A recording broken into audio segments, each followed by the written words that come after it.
নমস্কার বন্ধুরা, কেমন আছেন সবাই? পুনমস ব্লগ চ্যানেলে আপনাদেরকে অসংখ্য স্বাগত জানাচ্ছি। তো দেখুন, সকাল হয়ে গেছে, আবার একটা নতুন দিনের শুরু হচ্ছে। তো আমি কোনো দিনই প্রায় এরকমভাবে আপনাদের কাছে ভিডিওগুলোকে তুলে ধরিনি। তো আজকে অনেক দিন পর ভাবলাম যে সকাল থেকে আমি কি করি তা ছোট্ট করে মিনি ব্লগের মাধ্যমে আপনাদের কাছে তুলে ধরি।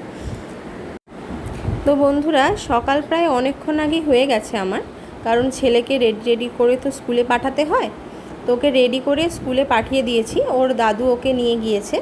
তো এই ফাঁকে মাকে বললাম যে তুমি সবজিগুলো কেটে দাও। প্রায় প্রত্যেক দিনই সকাল সকাল মা সবজি কেটে রেডি করে দেয়, তারপরে আমি রান্নাগুলো করে ফেলি। তাহলে কি বলুন তো, রান্নাটা করতে তাড়াতাড়ি হয় আর কি। আর চেষ্টা করি যে সকালে যেদিন তাড়াতাড়ি উঠে যাই সেদিন চেষ্টা করি যে তাড়াতাড়ি রান্নাগুলো করে নিতে। তাহলে কি গরমের সময় গরমটা কম লাগে সকাল সকাল রান্না করতে। তো ভাতটাও মা বসিয়ে দিয়েছে, এবার আমি ব্রেকফাস্টটা করে নিই।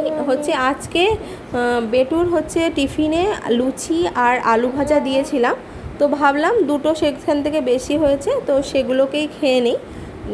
তবে লুচি আর দিকে অতটা আমি ভক্ত নই। আর এদিকে আমার বরকে চা দেওয়া হয়েছে, ও চা খাচ্ছিল। তো ওর চায়ের কাপটা নিয়ে একটু পোজ দিয়ে দিলাম, কারণ আমি তো চা খাই না।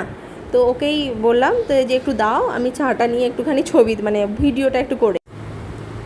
তো এবার আমি রান্নাটা শুরু করে দিয়েছি।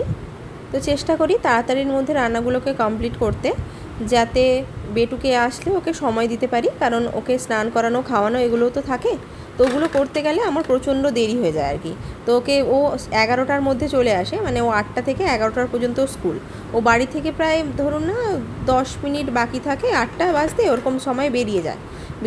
ও দাদু দিয়ে আসে, আবার 11টা বাজতে ও দাদু 5-10 মিনিট বাকি থাকে চলে যায়, তো ফিরে আসে তখন। তো চেষ্টা করি তার মধ্যে 11টার মধ্যে সব কিছু করিয়ে, স্নানটার মাঝে মাঝে স্নান করেও নেই, কিন্তু কোনো সময় স্নান করার সময়ও হয় না। ও আসলে ওকে স্নান করিয়ে তারপরে স্নান করি। তো বন্ধুরা, যারা আমার চ্যানেলে নতুন রয়েছেন, এই ব্লগ চ্যানেলে পুনমের, এতে তো বেশি ফলোয়ার্স নেই। তো চেষ্টা করুন এই চ্যানেলটিকে ফলো করে দিতে, যাতে আপনারা ভবিষ্যতে আরও দেখতে পান, আমি যে ভিডিওগুলো ছাড়বো ওগুলো দেখতে পান।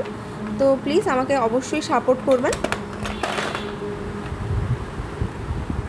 তো রান্না করতে করতে ভাবলাম যে রান্নাঘরটা একটু অগোছালো হয়ে আছে, আগে গুছিয়ে নিই, তারপর বাকি রান্নাগুলো সেরে নেব। তো এই বলতে বলতে রান্নাঘরটা গোছানো হতে হতে আপনাদের সাথে গল্প করতে করতে রান্নাটা প্রায় কমপ্লিট। এখানে আমি মাছের ঝোল করেছি, আর আজকে করেছি কুঁদরি আলুর তরকারি। কাঁঠালের যে বীজগুলো রয়েছে ওগুলো দিয়ে বেশ ভালো লাগে খেতে। আর করেছি পটল ভাজা আর চিচিঙ্গা ভাজা। দেখুন, কথা বলতে বলতে যে বেটুও চলে এসছে, 11টা বেজে গেছে, 11টা প্রায় 10 এখন। বেটু বাড়িতে চলে এসছে তার দাদুর সাথে।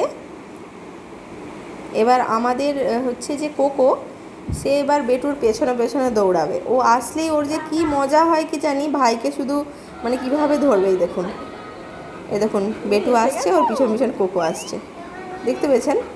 তো ওকে আমি জিজ্ঞেস করছি, তুমি কেমন স্কুল থেকে চলে এলে, কী করছিলে? ও শুধু আমাকে বলছে যে তোমার ফোনে কী আছে দেখি। সকালের আমার প্রায় সর্বশেষ কাজ হলো এবার বেটুকে স্নান করিয়ে এবার আমি খেতে বসিয়ে দিয়েছি। এবার ওকে দেখেছেন যেগুলো রান্না করেছিলাম ওগুলো দিয়ে খাচ্ছে ও। আমি সব তরকারিতে ঝাল দিই না, কারণ ও তো এখন ছোট, খেতে পারে না ঝাল। তো আমরাও ঝাল ছাড়াই তরকারি খাই। বন্ধুরা, এই ব্লগ চ্যানেলটা আমার নতুন। যদি আপনারা নতুন হয়ে থাকেন, যারা দেখছেন, প্লিজ ফলো করে দিন। আর প্রথমবার করছি, তো যদি ভুল ত্রুটি হয় একটু মার্জনা করবেন।